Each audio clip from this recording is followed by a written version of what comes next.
This is The Art of Life, and I'm your host, Willow Chang Leon. It's true, we broadcast live every Friday from 2, more or less, 2 to 3 p.m. here in the heart of downtown, right in Pioneer Plaza. And as promised, we have another wonderful show for you. I am very excited and delighted to have our guest, Mr. Jody Rose Helfand. Hi. I hope I'm saying that properly. Yes, you are. Okay, wonderful. And we have you here to discuss a topic that not only is topical because people are perhaps discussing it more, but it's something that I think is essential to discuss, which is about identity and gender and the pursuit of living an authentic and genuine life and making choices to support that. So tell us a little bit about yourself for our viewers who are unaware of your journey. Well, one thing about me is that I was born female and biologically female, and I never felt like a girl ever since I was really young. Mm-hmm. I knew when I was about 4 or 5 years old that I was a boy.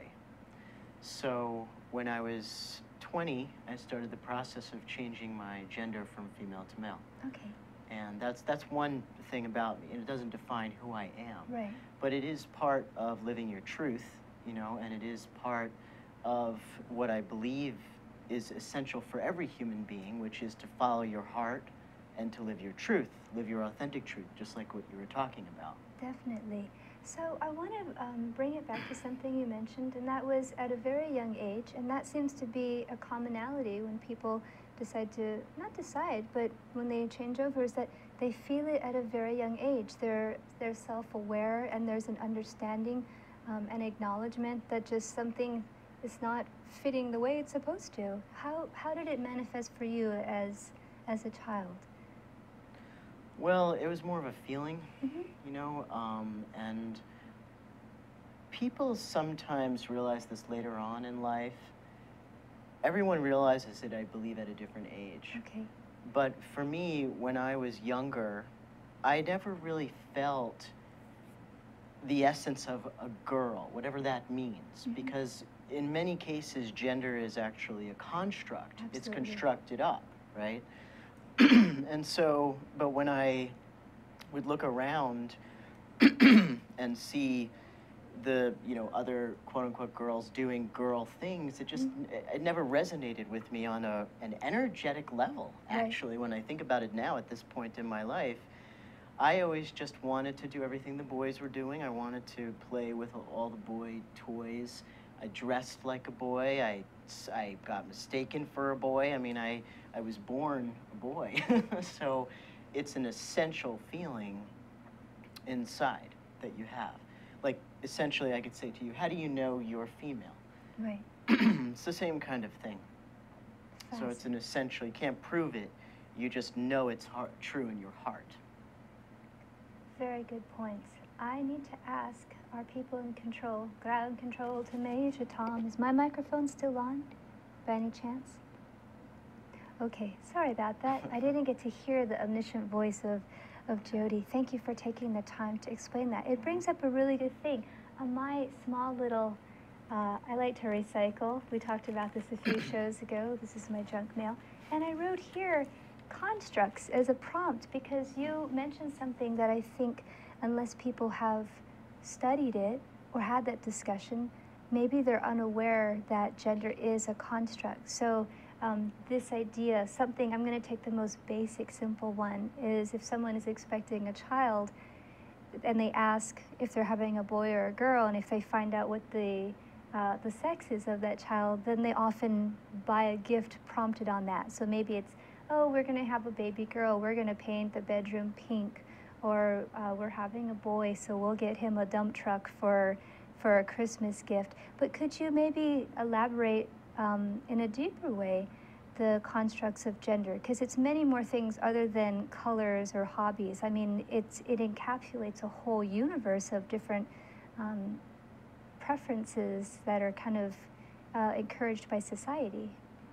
Yeah.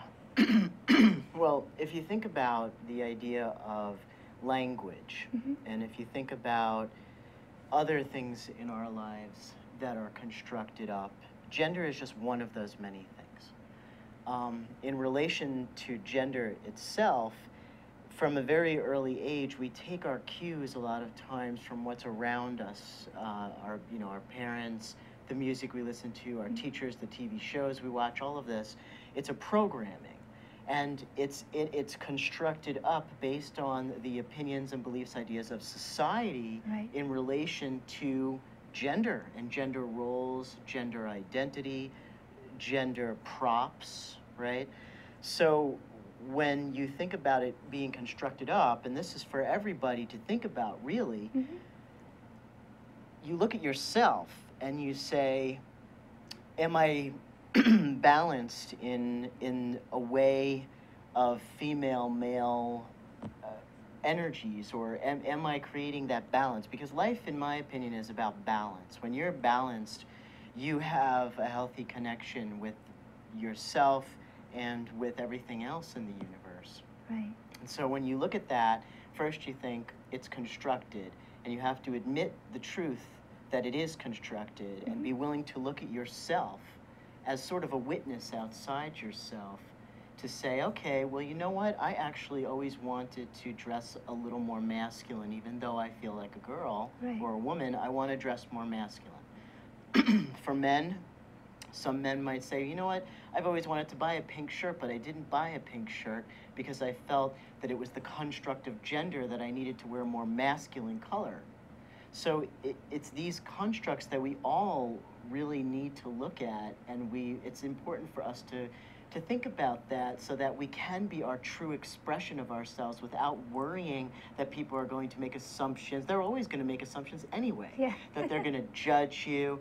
You know, it's also important that we realize that people don't need to understand why we do the things that we do. They don't need to understand.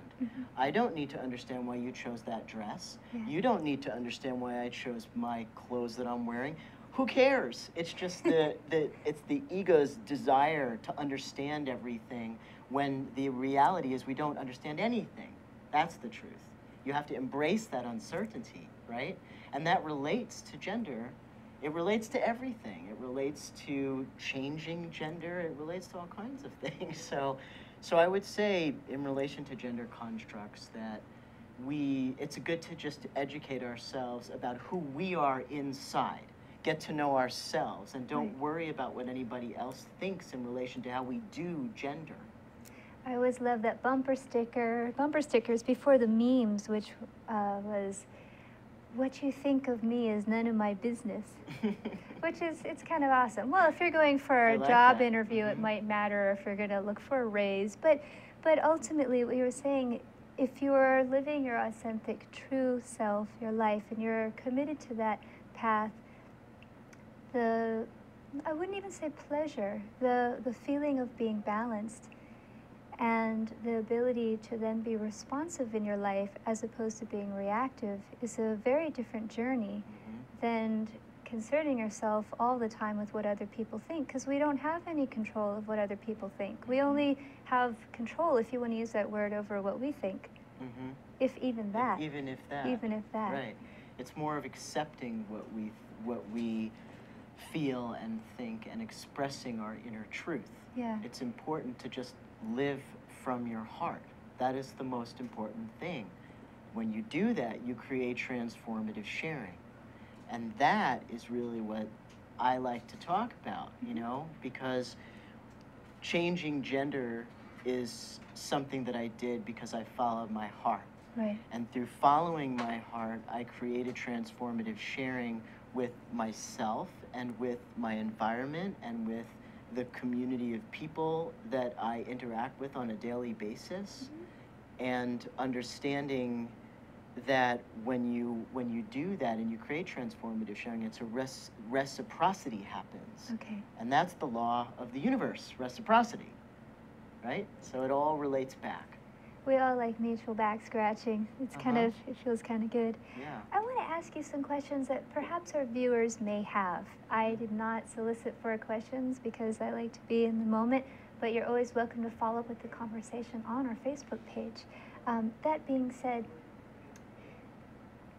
Do you believe or feel that there are times when it's necessary to segregate people based on their sex? So let's say the military as an example. Like clearly there are women who are in combat and they're on the front line and they do many different roles, and that's maybe a more recent addition. But do you feel that there has ever been a need or a rightful way to justify segregating men and women in certain situations? I'm just curious.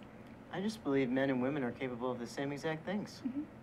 And I actually feel that that also relates to listening to your heart in a way, right? Because if you want to be on the front lines and you know you can do it, then do it. I believe giving people space to be who they are. Just give people the space to be who they are. Yeah. That's what I believe.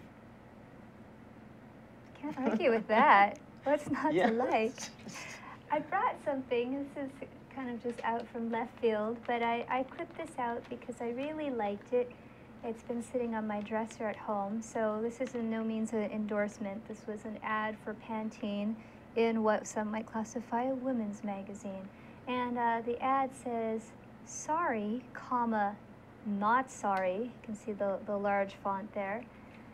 For raising my hand, speaking my mind, sitting at the table, being smart, wanting it all, saying no, asking for what I want, and knowing I deserve it. Don't be sorry, be strong and shine. So this is, some might say it's a marketing ploy, but I embrace it saying that this is actually a much more positive message, which is they're trying to let women know that these are things that they shouldn't feel sorry for. Perhaps traits that at one point in time might have been regarded as more masculine or something that men do in leadership roles, and they're trying to say you can be these things, and maybe something that's more inclusive, that all people, so they never mention women. I just want to be clear. There's no picture of a woman, there's no picture of someone with fabulous hair. It's all text-based. But I thought that that was really interesting because I don't recall in the past seeing this approach in advertising. Madison Avenue promoting this idea. I mean, Barbie, they said we girls can be anything, but this is a very different thing. These are very specific points about raising your hand, speaking your mind, sitting at the table, being smart, wanting it all. You know, what's your take on this? Do you think that this is a positive thing? Do you think that this supports that journey in being the authentic self? Thoughts? No right or wrong answer, of course. Well, the first thing that came to my mind was it says sorry, and I, instead of saying sorry, not sorry, because sorry is what you don't want to do, and yet you're affirming that in words which have vibrations and energy. So instead, it might be better for it to say something like, I raise my hand, I speak my mind, I sit at the table, and I'm proud to do these things. It's the affirmative. It's the affirmative. But now, with that said, it reminded me of a poem that I had written. My first book is a book of poems called Places, Male and Female, and it's all about the female and male places, and it's about walking in the world as female and then walking in the world as male. It's like that. And I remember when I was younger, I used to sit with my legs spread all the time, and I would always, people would stare at me even though I was wearing pants, because the idea, the construct was that a girl should not sit, being a word that I usually don't even say anymore, with her legs spread, right? And that's a construct. And so when I look at this, it's the same thing. That whole ad, it's all a construct. And yet, when we understand that things are constructed, we also have this responsibility to be able to communicate this to people. So the question is, what language do we use when we communicate this to people? So do we say, we've been constructed with gender, and the language we're going to use is sorry, not sorry.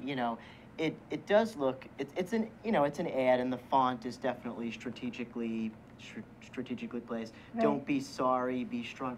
It would be much more of a stronger if it said be strong and shine, right? Yeah. But then it comes back to the idea of if everything is a construct, is it important to use this language or not use this language? And Yeah. I believe it, don't use the language, because if everything is a construct, by not using that language, you are just you're breaking down that construct just simply by not using the language of the construct.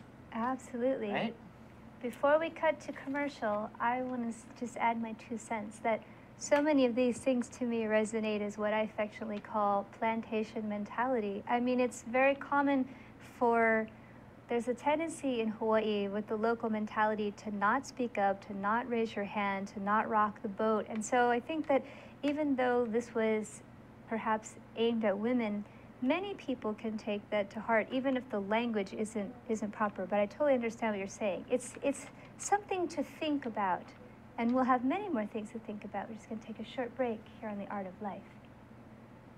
Hi, I'm your host on ThinkTech Asia, Bill Sharp. I look forward to you joining us each Monday between 4 and 5 o'clock when we film right here in our studio in downtown Honolulu.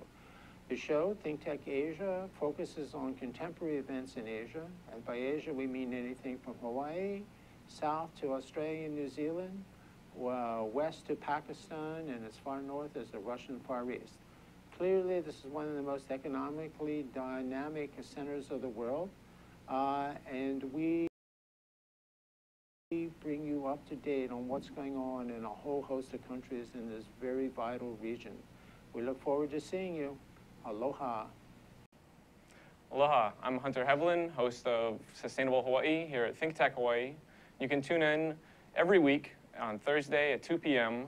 to see interviews with sustainability professionals from around the state and even further abroad, learning about activities with water management, food security, waste management, and a whole host of other fascinating opportunities to get engaged with making a greener island.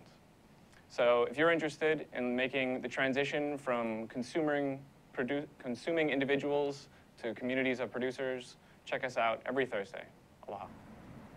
Aloha and welcome back. This is The Art of Life, and I am your host, Willow Chang Leon.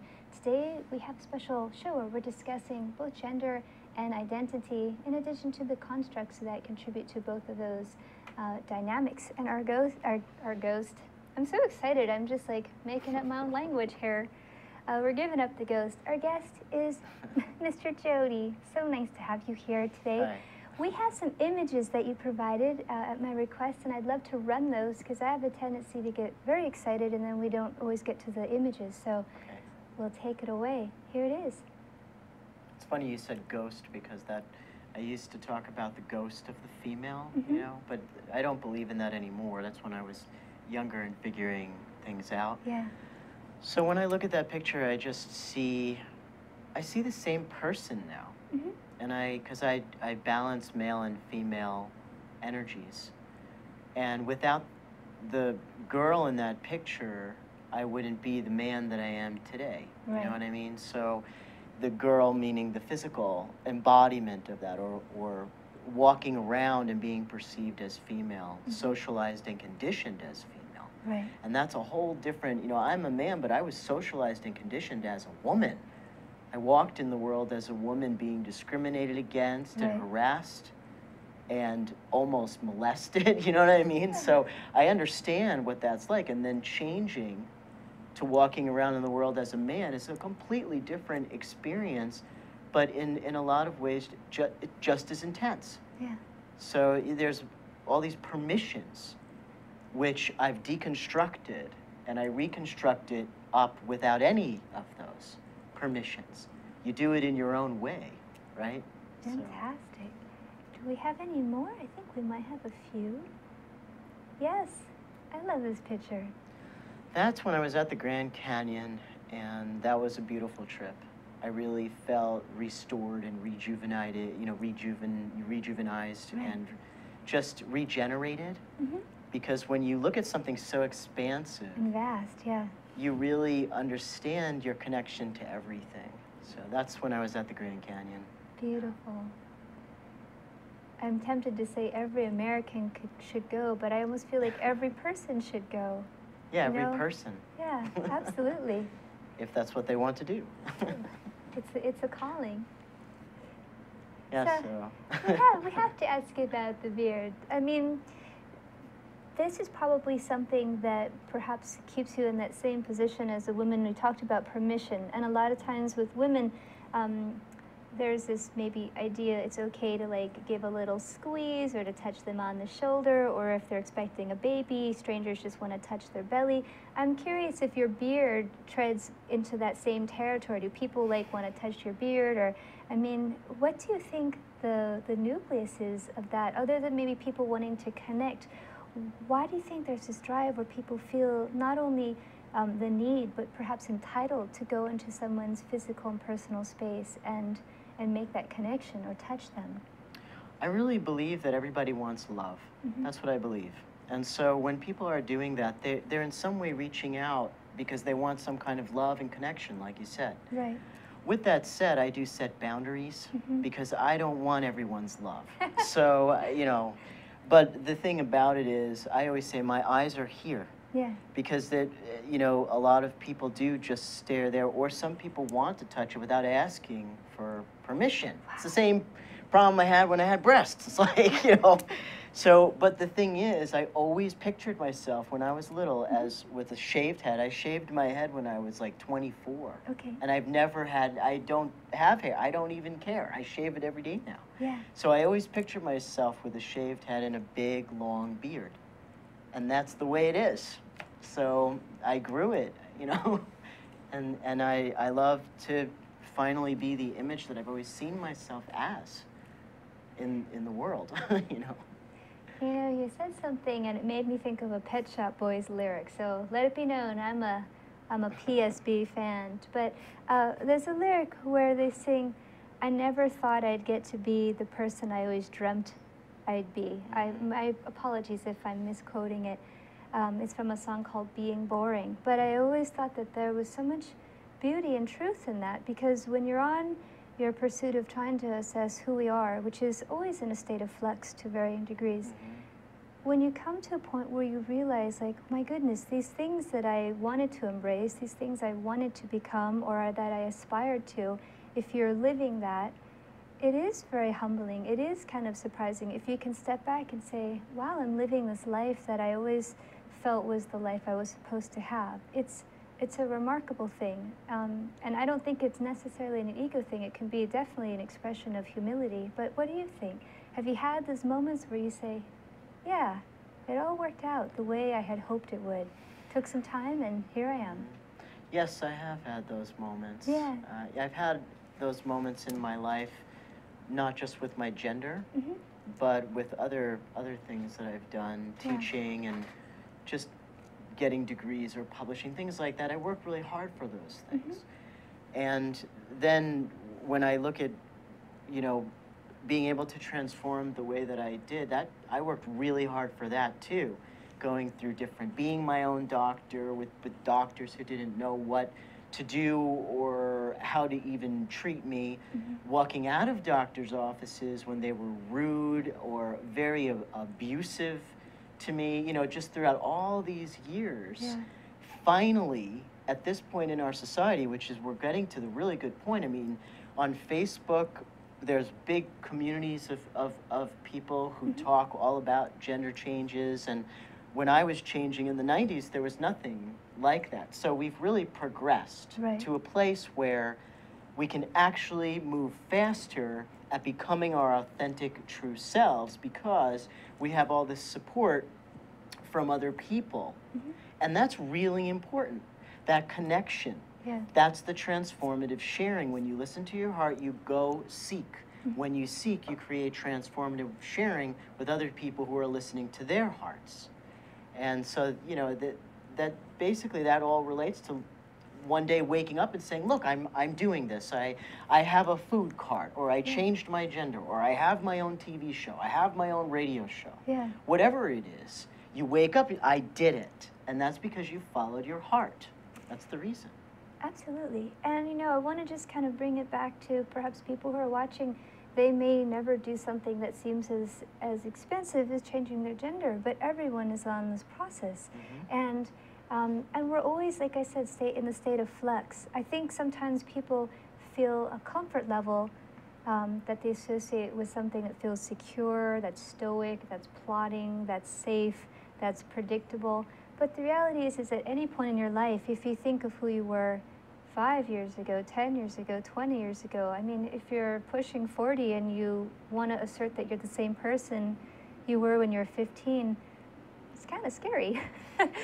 just a little bit. You can keep, I think, those elements that resonate with you, but then we're always in that process of experiencing life itself and hopefully assessing things and reflecting on them in quiet and gentle ways, and sometimes maybe not so gentle. Maybe it's just a big slap on the head, like the Zen master whacks you with a stick.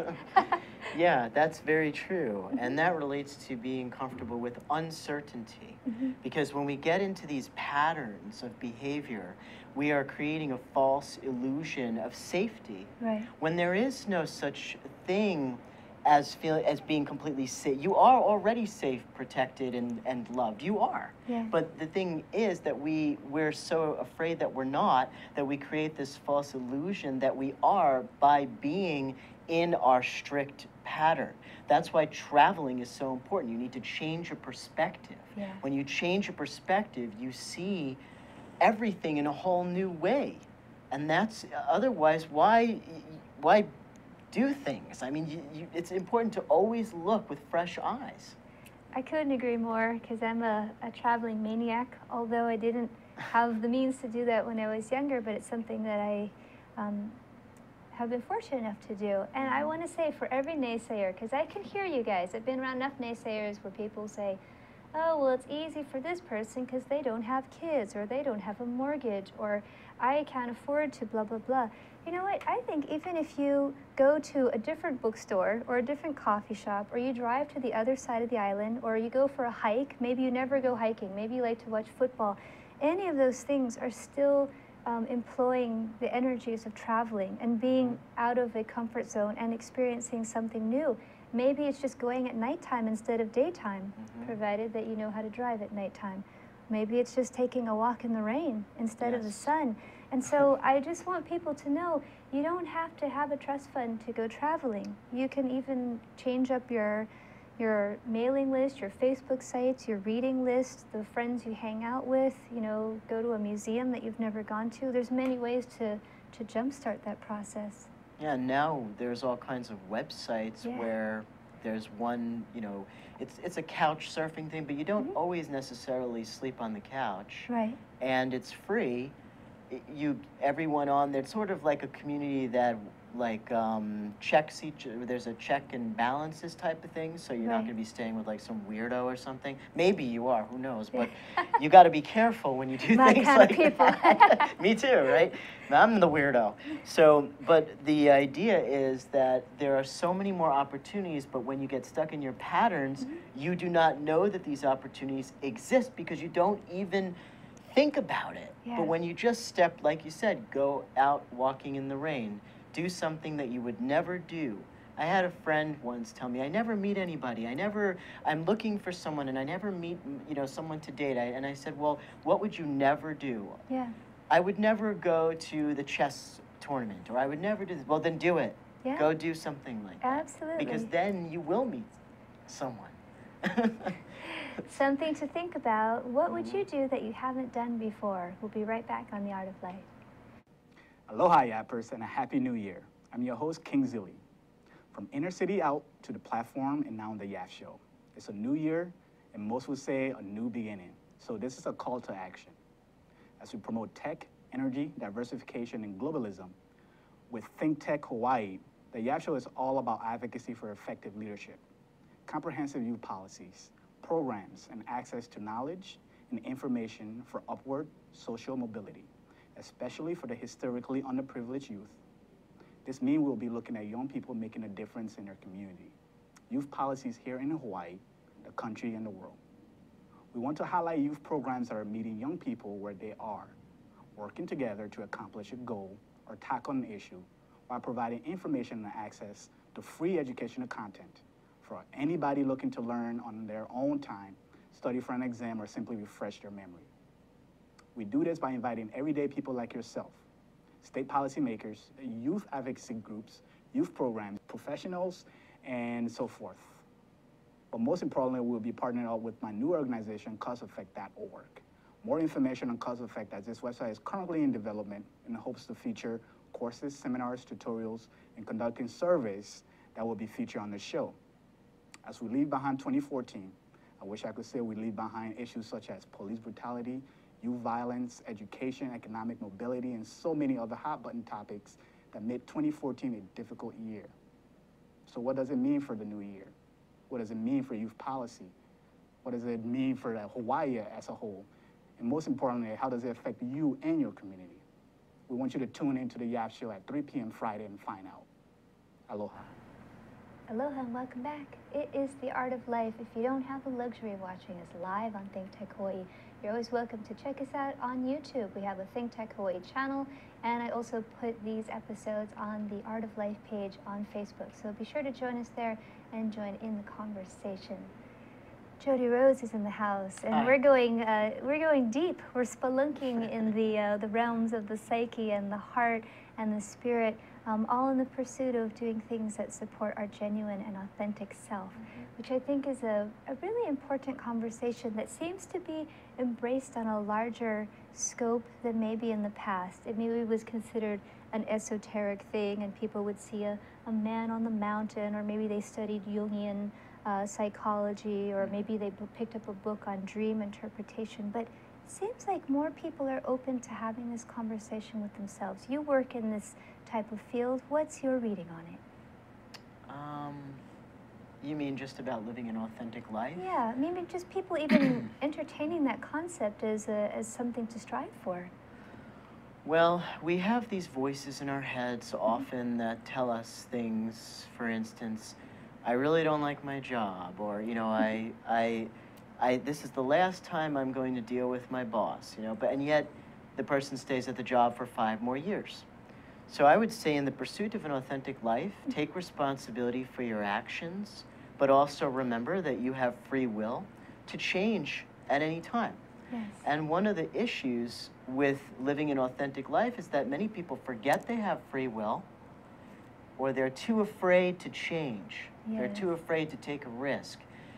You know, I have another book called Transforming Yourself, and this is all about what you're talking about. It's all about having an authentic life. It's all about the steps to take to living an authentic life. Right. And one of those ideas is really being able to positively adapt to change, and understanding that when you choose to transform yourself, there's a little bit of risk that you accept. There's a little bit of fear that you move through, you know, and also really making the decision. The first step is admitting the truth to yourself, right. and then having this, taking this truth and taking action, exerting your free will to do something that relates to that truth. Maybe you've always wanted to go to Greece. Okay, well, why don't you start saving now? Because in a year or 2 years, you'll be able to go. Whereas if you didn't start saving right. some money or putting money aside, 2 years will go by, and you won't have gotten anywhere with that dream. It goes by really fast. So, also, yeah. You know, something you said, the idea of starting with these small steps, because I think people think, well, change has to be complete and absolute, and it just happens overnight, which is not the case. It's a process. Sometimes that could be a short process. Sometimes it's a long, drawn-out process. Sometimes maybe just kickstarting that process, it just goes on, and then you're not even aware of it being a process. That's like saying the word process about 10 times. But that being said, I'm reminded of that little quote, and forgive me because I love elephants, but when people say, how do you eat an elephant? One bite at a time. The idea is that when something seems large and colossal, you just have to stay at it and work at it. So that idea, yes, you have to start off with something small, but I think there's something to be said for consistency. I mean, one of the things I realized is if you're going to say, well, I'm going to take no bull from these people who are bullying me, if that's only perhaps some friends or some coworkers, but then you're in a home situation and it's still being doled out, it's not maybe as effective because it isn't consistent. What do you think about that? Like the ability of creating a consistency in your practice for an authentic life? Well, it's again taking responsibility for your actions and saying to yourself, I am not only going to be consistent, but I'm committing to something that's good for my heart. Right. So it's kind of, I'll give you a real life example. I cannot stand the morning. As a matter of fact, getting here was a challenge for me, getting up and all that. I used to go to bed at 6 in the morning, you know, 7, because I like to do that. My kind of people. Right? Now, the thing is, I didn't feel so good, though. When physically, my body didn't really feel that good. So I said to myself, I will go to bed an hour earlier every single night. Right. And now my bedtime is 3 o'clock in the morning. There you So go. I was able to commit to that. That was good for my heart. Because my body not feeling good was a sign to me. You pay attention to your body. Right. Because you need to know how your body feels at all times. Be very in touch with your body. The body doesn't lie. Right. Remember that. The body doesn't lie, but the mind does. The mind can say, oh, just stay up till 6 in the morning, you're fine. But the body will, at some point, the body will give you a little sign here, a little sign there, and then a big sign. Yeah. So I listen to even the smallest signs that my body, and that is another way of being consistent for your heart. So when you are consistent and you commit to something, it's not a psychologically thing that needs to even be thought of as good or bad or judged or anything. It just is happening. Right. So when you do that, you actually create active transformative change in your life by not even thinking it's a bad thing or a good thing to commit. Don't judge the act of committing. Just do it. Do it for your heart. Do it because you love yourself. Self-love is a very important thing because that is the catalyst for taking free will for transformative change that is consistent with what your heart wants you to do. You have to love yourself to do that. Which, I might add, is not a selfish pursuit. And I think that there are times where people frequently think that caring, self-care, self-love, making themselves a priority, they cross the wires and they think that that's being selfish or being self-centered. And I just, that is such a destructive mindset. It's the ego's mindset. Yeah, and then so what happens is if you just give and give and give, I always liken it to a bank account because everyone seems to relate to money. You can't keep writing checks if you haven't put a deposit in, and that deposit being self-care. So if you keep giving and you're not giving yourself something back, at some point there's probably nothing to give, and then you just get run down. Right, well that's a very common idea. Yeah. And you know, when we talk about the ego, one of the most destructive things the ego can do is its work when you don't know it's doing its work. So what it's doing really is when you're giving and giving, of course it wants to do that because you want to feel important. But in the process of giving and ignoring yourself, right?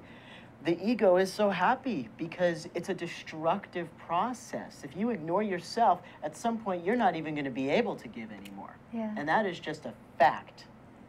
You know what I mean? So quote him on that. I wanted to ask you a few random things. There's a few things floating in my head. Everyone's wondering, what is she doing with her ear? I have this little cord here, and it's supposed to stay over my ear, and today it doesn't want to stay over my ear. So, that being said, I'm curious about your parents. I mean, you're here embracing your life and ownership of your actions and the choices you make, and you're living your life the way that you see fit. Were your parents supportive? Were they confused? Did they get over it? Have they embraced it? I mean, perhaps that might be a stumbling block for a lot of people, no matter what their journey is they're concerned what their family or friends are going to think about, you know, joining the circus or getting a PhD or whatever it is, you know, becoming the garbage man instead of wanting to be a doctor. I mean, how did your family respond? Were they supportive? my family was always supportive of me ever since I was young. That's great. So when I was 14, I told them that I was actually attracted to girls. And so their first response was, well, just make sure you really are. Maybe you're bisexual. Okay. Instead, and they told me what that was. Yeah. And then when I was 18, I told them I'm going to change my gender. And their first response was, make sure, you know, maybe it would be easier being a lesbian, because they didn't understand that that has nothing to do with it. Gender and sexuality are completely two different things. They're completely different. Right. So, you know, I always say I couldn't have been a lesbian. I'm a guy. You know what I mean? That's the thing about it. Yeah. But they've always been very supportive, and their support is one of the most important things that I'm so grateful for in my entire life. I mean, not just with that, but with everything that I wanted to do. And I've done some crazy things. Oh, you know, my. I've done all kinds of crazy things. So.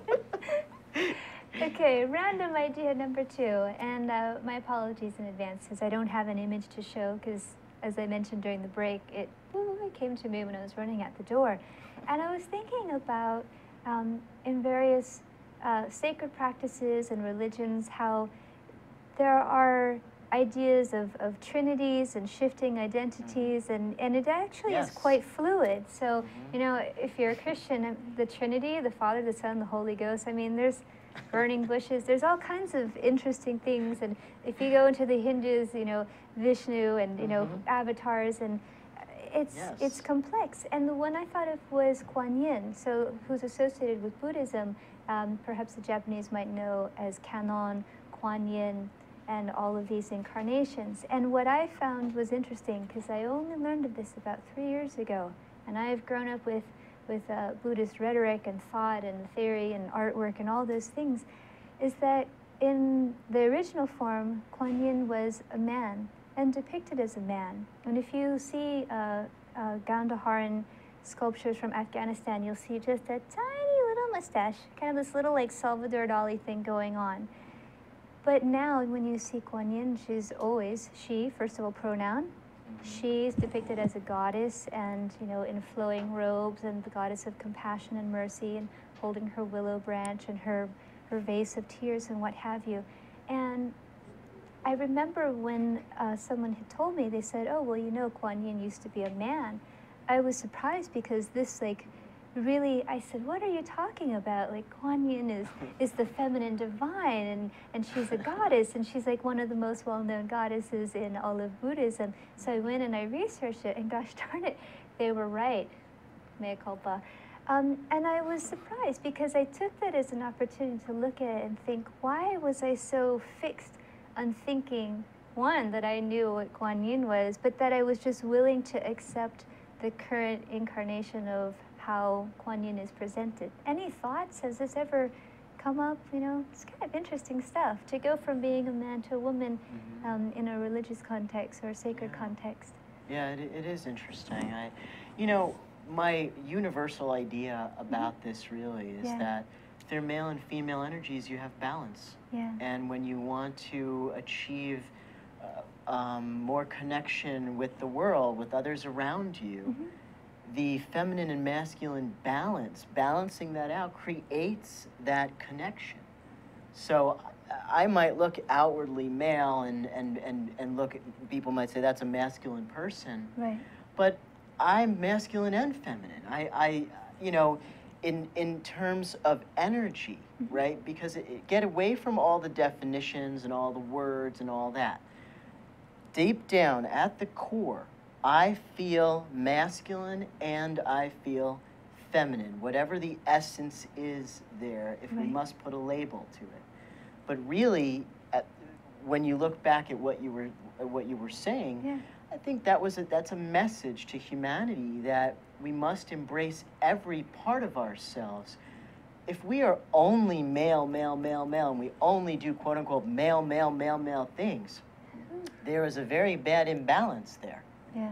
If we are only female, female, female, we do female, female, female things, once again, there is an imbalance. So they must have some kind of a harmony. They must have harmony. Right. And that's what you're talking about. That's why often gender is perceived as fluid, because it is fluid. Yeah. It is. Whew. Did that fill your cup? I really hope it did. And I'm hoping that, Mr. Jody, I hope you'll come back, because there are so many things to discuss. And not only this, You work as an activist, you're an author, you work with essential oils, and I'm addicted to my nose and all the things that it reveals. So we will have you again. But you have a website. I'd love for people to know about where they can find out about your writings and your books. Sure, transformingyourself.com. Okay. And that has my latest book. And then jodyrosehelfand.com, and that will have my poetry book and some old blog entries, a new blog entry. I just wrote a preface for a new book about guys like me either having bottom surgery, which we didn't talk about, or not having bottom surgery. Okay. And then you can find me on Facebook as Jody Rose. Fantastic. Well, it's been wonderful and enlightening, and I wish you a fantastic new year. Thank you. And you all too. of you. Stay tuned. We have another wonderful show, and we will see you next week, where I believe we will be talking about all things fringe here on The Art of Life. Keeping it Pono. Aloha.